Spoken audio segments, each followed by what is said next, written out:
Assalamualaikum warahmatullahi wabarakatuh. Halo anak-anak kelas 3 semuanya, apa kabarnya? Semoga kalian tetap sehat ya. Pada hari ini kita akan belajar tema 1 tentang pertumbuhan dan perkembangan makhluk hidup.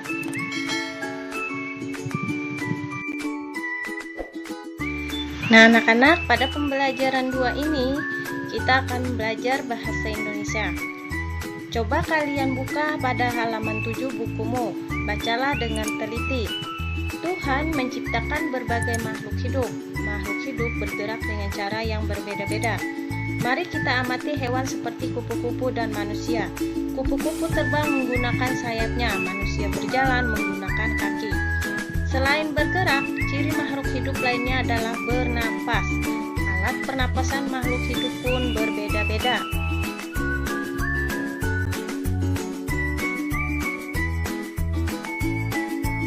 Makhluk hidup juga bernapas.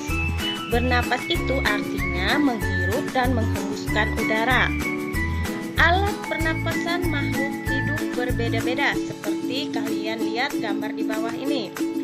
Manusia, kucing, ayam bernapas dengan paru-paru. Ikan bernapas dengan insang. Sedangkan belalang bernapas dengan trakea. Apakah tumbuhan juga bernapas?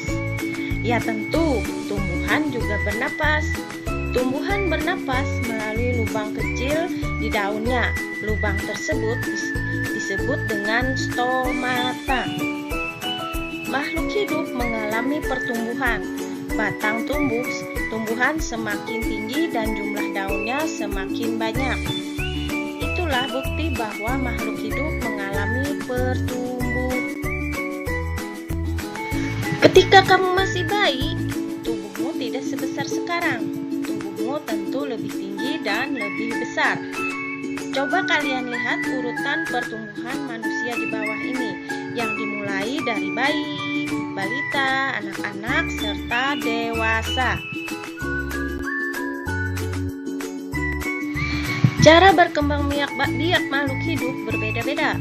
Ada hewan yang berkembang biak dengan cara melahirkan, serta bertelur. Contoh hewan yang berkembang biak dengan cara bertelur adalah ayam, katak, dan cicak. Contoh hewan yang berkembang biak dengan cara melahirkan adalah seperti sapi, kambing, serta kucing. Nah, sekarang kita masuk dalam materi PJOK. Beberapa gerakan manusia yang paling sering dilakukan adalah berjalan dan berlari.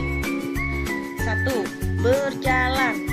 Gerakan dasar berjalan dapat dilakukan dengan 3 cara berikut. A.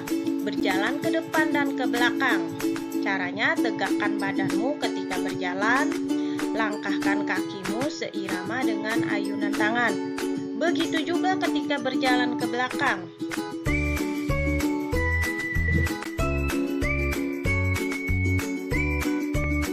B. Berjalan ke samping. Caranya, berjalan ke samping dapat dilakukan kedua arah, yaitu ke samping kiri dan ke samping kanan. C. Berjalan cepat. Gerakan berjalan cepat dilakukan seperti berjalan ke depan, tetapi setiap langkahnya dilakukan itu lebih cepat. Pada jalan cepat, setiap kaki melangkah, kaki depan harus menyentuh tanah sebelum kaki belakang meninggalkan tanah.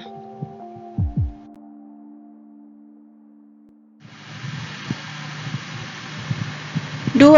Berlari. Langkah pada saat berlari lebih panjang daripada langkah pada saat berjalan. Nah, pada saat berlari, tangan diayunkan ke arah dada. Variasi gerak berlari antara lain berlari di tempat, berlari zigzag, dan berlari memutar. Berlari juga dapat dilakukan dengan variasi serta gabungan kecepatan dan jarak. Misalnya, berlari ke depan pelan-pelan dan semakin cepat. Baiklah anak-anak, kita akan masuk lagi materi PPKN. Sikap bersyukur merupakan salah satu pengamalan sila Pancasila. Pancasila merupakan dasar negara Indonesia. Lambang Pancasila terdapat pada perisai di dada Garuda Pancasila. Nah, sekarang kalian lihat bagian-bagian daripada lambang Garuda di samping.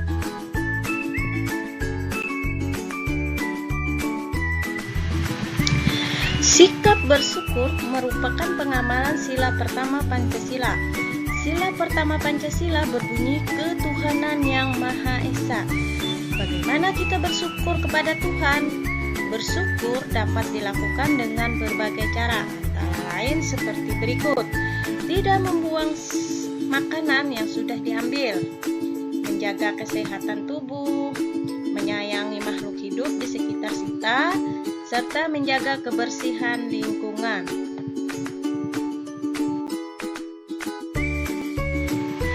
Nah, anak-anak, sekarang materi kita sudah selesai. Kalian boleh berlatih dengan cara mengerjakan soal-soal yang sudah Ibu kasih di bawah ini.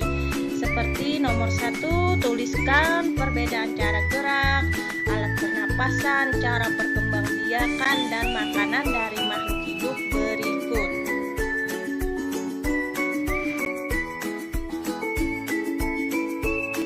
Dua, buatlah kalimat dari kata-kata berikut: tumbuh, anugerah, berjalan, dan merayap. 3. Apa perbedaan antara berjalan dan berlari? 4. Kita dapat menikmati makanan setiap hari. Tuliskan 2 cara yang dapat kamu lakukan untuk mensyukuri makanan tersebut. Dan kelima, tubuh kita adalah pemberian Tuhan. Bagaimana cara kita bersyukur kepada Tuhan atas anugerahnya? Kalian tulis 3 contohnya.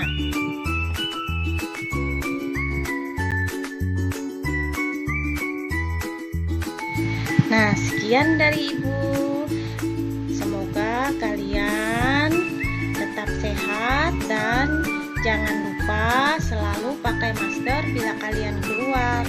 Terima kasih. Assalamualaikum warahmatullahi wabarakatuh.